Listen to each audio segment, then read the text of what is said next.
Hello monitors. This is a short demo of how to use the Square in processing credit card for art sales. As you know, Studio One is where we would do retail sales, and the Square, which is comprised of the iPad and also this little Square document which reads the card, is really only used for any art sales that the club does. A caveat on that is it would be a $10 minimum charge. Another thing is it would only be the jewelry, the art that's on the shelves, or the art that's on the walls. So just a reminder, please don't try to process any other payments that members may want to make. For instance, if they come in and they want to pay for their membership, or if they want to pay for a workshop, an education workshop, or a new application for membership or social, they all can be paid for on site, on the membership site, and very easily done with a credit card. So we don't use that for this. The $10 minimum is really important too. When you're using Square, you're also going to be somewhat restricted in the type of credit cards you take. You take all credit cards. It's actually very broad, but you can't take foreign Canadian credit cards. Right now we don't accept Discover.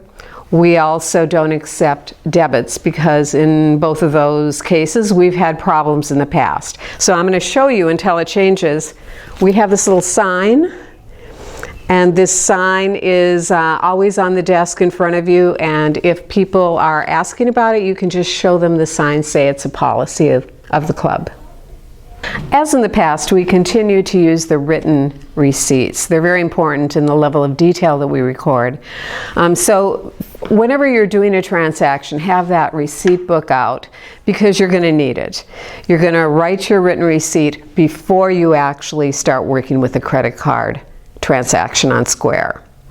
The beauty of this, of course, is the written receipt is where we capture the by artist receipts. And then when we do the credit card transaction, the individual will only be required to do one transaction and capture all of those items, itemize all of the receipts that we had. So first and foremost, start off with a written receipt before you try to do the credit card transaction. Now, the written receipt, as always, I'm going to just show you. You're going to use the yellow receipt. That will be the receipt that we give the customer at the end of the transaction. So be aware of that. That's very important. This is the only receipt they'll receive. We don't do a printout of the Square transaction for them.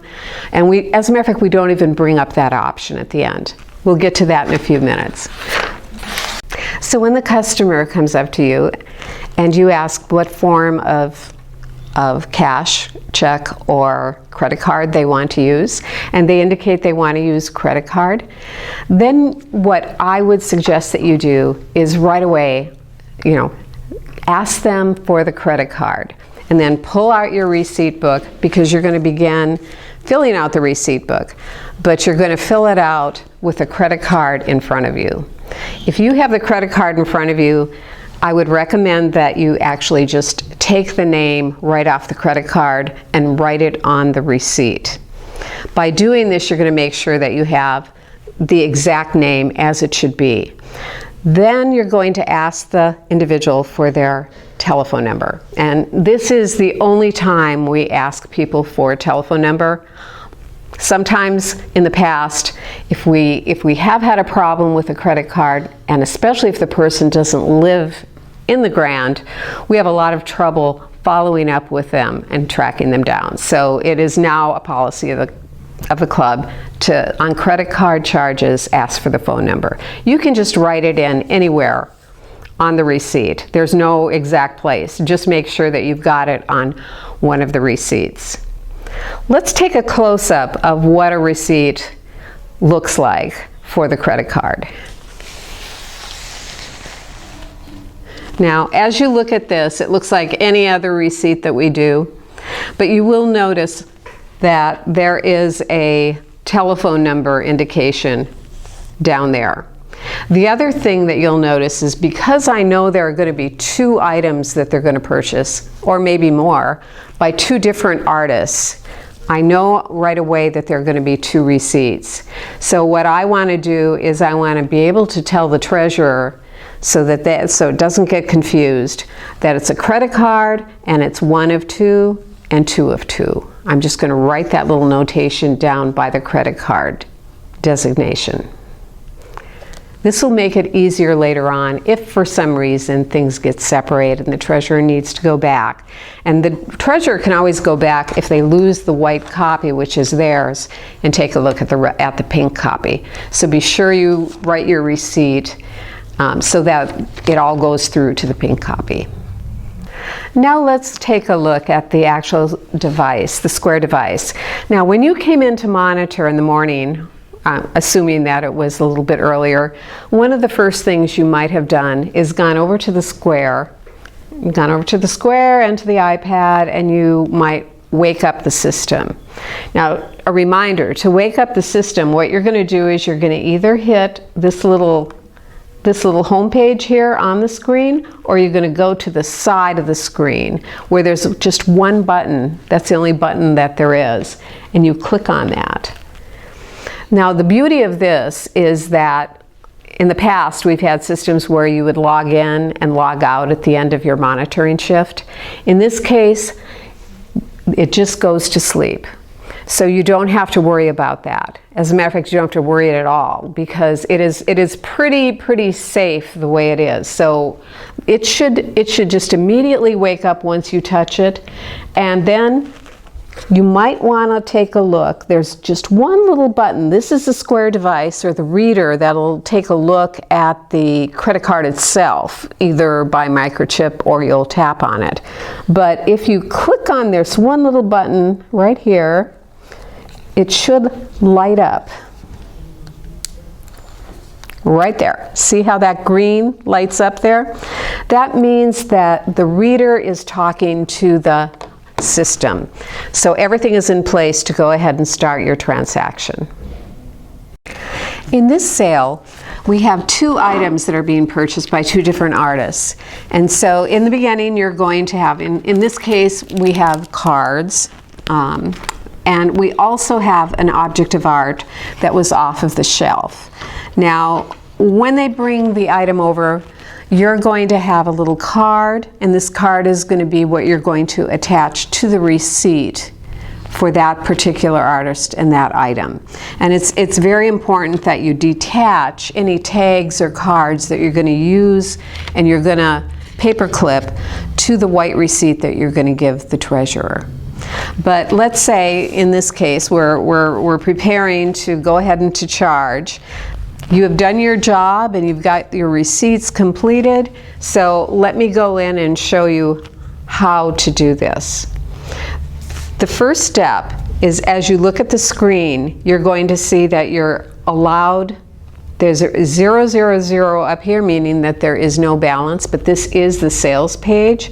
So I'm going to go to both receipts because I've prepared them. I'm going to go to the total of the first receipt, and I'm going to go ahead and I'm going to input 4000. I have $40 right there, and I'm going to keep track of this blue charge. It's very important, this box, because that is accumulating the charges. The second charge, the second receipt, is $9. Now I'm going to show you this because this is very important. Right down here there's a little plus sign. The little plus sign is what you hit before you add the second receipt total. So I hit that, and it's showing in a light blue, and now I'm going to hit $9, 900. See, it's up there as $9, and down here it's charging $49. So it is reflecting both items as the total charge amount. If you had made just a little mistake, and maybe you added an extra 0 up there and it says 90, that would dramatically change, and all of a sudden you're charging $130, which you don't want to do. Now what you can do is you can just go down to the C, which stands for clear, hit that, And you'll notice that the $40 is still up there, but this has become blank. So once again, hit the plus and go 900. We've got 49 here, and that is the amount you want. Once you're satisfied that you have that correctly done, go ahead and hit Notes. Notes is right under the dollar amount up there. And this is where you're going to cross-reference the paper receipt number. So I'm going to go and I'm going to put in the first receipt number for the $40 charge. I'm going to change it to numbers. I'm going to go 049706. So I've got the receipt number in case the treasurer needs to go back to the pink copy for some reason. I'm also going to put the name of the artist. So in this case, it's Kroening.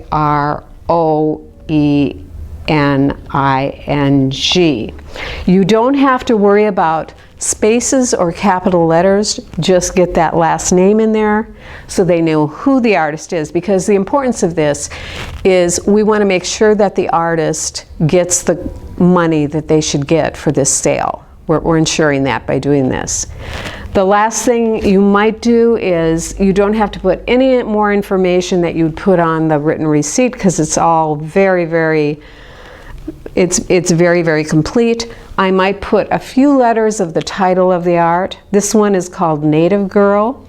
I'm just going to put N-A-T, just one more reference. Now I'm done with that receipt. I'm going to hit Return. And then I'm going to put the other receipt number. So I go back to the numbers, 049707. I've got the new receipt number. This particular artist, I'm going to put her name in. It's Woolke. And I'm just going to say cards. That's all I have to put. So now they can match to the artist the receipt. Very important here, anytime you see these blue boxes, pay attention to them. They have a meaning. Make sure you hit Save. Save. So now you go back to the sales screen. Don't be worried about the 9 up there. It's this number you need to keep track of down here in the blue. Blue is very important. It's charging $49, and if you look up there, you see both of those items, and you also see your note detail written in there. So it's all captured. Now you're ready to charge.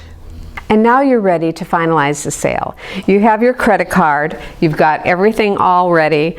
What you want to do is you want to say to the customer, okay, I'm going to go ahead and charge $49 on your Visa. And just get their okay so they're not surprised by the amount. They say yes, so all you have to do is either tap or insert the microchip. And tapping is really easy. Let me show you how to do it. You hit the blue charge, and then you're going to be prompted to insert or tap.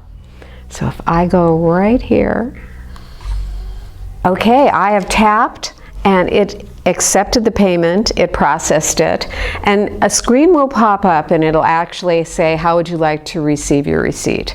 Now, the customer isn't looking at this, and this is why I told you before, that don't mention that you have a choice in receipts. What you're going to do from the monitor station, you're just going to hit no receipt. And that finishes the transaction.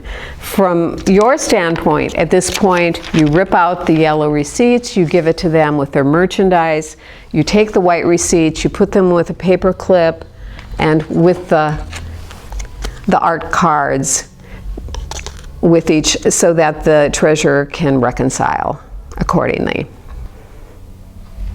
Just a couple more thoughts. If you are actually in a transaction and you decide, or the customer decides they want to cancel the transaction, maybe they decide they'd rather pay with a check or cash, or they change their mind, you can cancel the entire transaction. And the easiest way to do that is from the screen. At the upper right corner, there are 3 dots, ... That's kind of a menu dot.